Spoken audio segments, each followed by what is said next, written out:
ఇంతకుముందు మీరు ఒక వంటకం చూసారు కదా, అది ఎట్లా చేసుకోవాలో చూపిస్తాం రండి. ఇది మైదా పిండి ఇంకా బొంబాయి రవ్వ కొంచెం ఆయిల్ వేసుకొని ఇలా కలుపుకోవాలి. ఆ తర్వాత బ్రెడ్ని తీసుకోవాలి మనం. అంటే మీకు ఎంత బ్రెడ్ కావాలో అంత తీసుకోండి. చిన్న చిన్న పీసెస్ కట్ చేసుకున్న తర్వాత ఇట్లా గ్రైండ్ చేసుకోండి. దీని తర్వాత ఏం చేయాలంటే, ఆ తర్వాత ఒక గంజి తీసుకొని అందులో కొంచెం నెయ్యిని తీసుకోండి.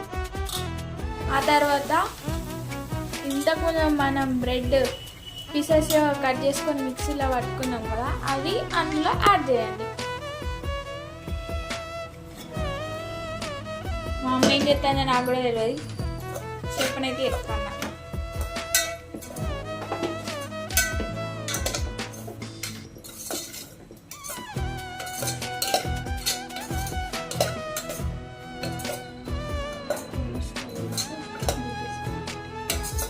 గట్టిగా పచ్చి కదా, అలా తినబడుతుందా గడియకు. 2 minutes ఫ్రై చేసుకున్న తర్వాత దింపేసుకోవాలి గంజిని.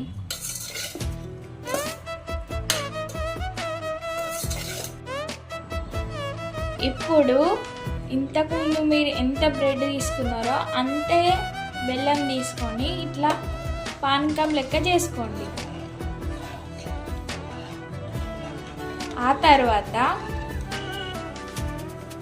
ఇంతకుముందు బ్రెడ్లో యాలకులు యాడ్ చేసుకోండి. యాడ్ చేసుకున్న తర్వాత ఇందులో కలిపేయండి. ఇప్పుడు ఇంతకుముందు మనం పానకం పట్టుకున్నాం కదా, అందులో బ్రెడ్ యాడ్ చేయండి.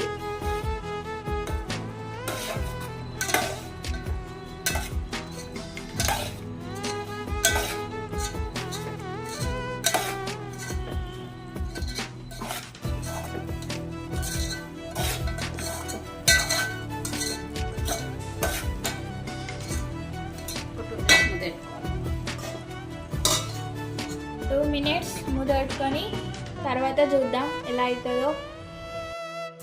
2 minutes తర్వాత చూసేయండి. చూసారా ఎలా అయిందో? అంటే ఇది మనకి లడ్డూలు చేసేటట్టు రావాలి.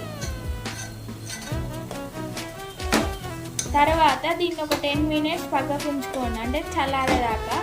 ఆ తర్వాత ఏం చేయాలో చెప్తాం. ఇంతకుముందు మనం బ్రెడ్ని ఒక 10 minutes పక్కకు పెట్టినాం కదా, దాన్ని మనం ఇట్లా బాల్స్ లాగా వేసుకొని ఫస్ట్ మనం ఒక పిండిని కలిపి పెట్టుకున్నాం కదా, దాన్ని ఇది కలిపి మనం చపాతీ లేదంటే పూరీలాగా చేసుడంట.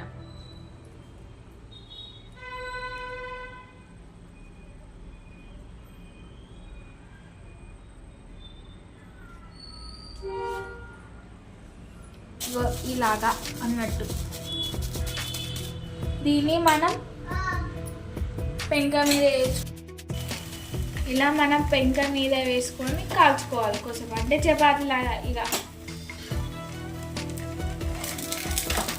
కాల్చుకున్నాక ఎట్లా అవుతుంది అంటే చూడండి. ఇప్పుడు దీని పేరు బ్రెడ్ పూరీలాగా.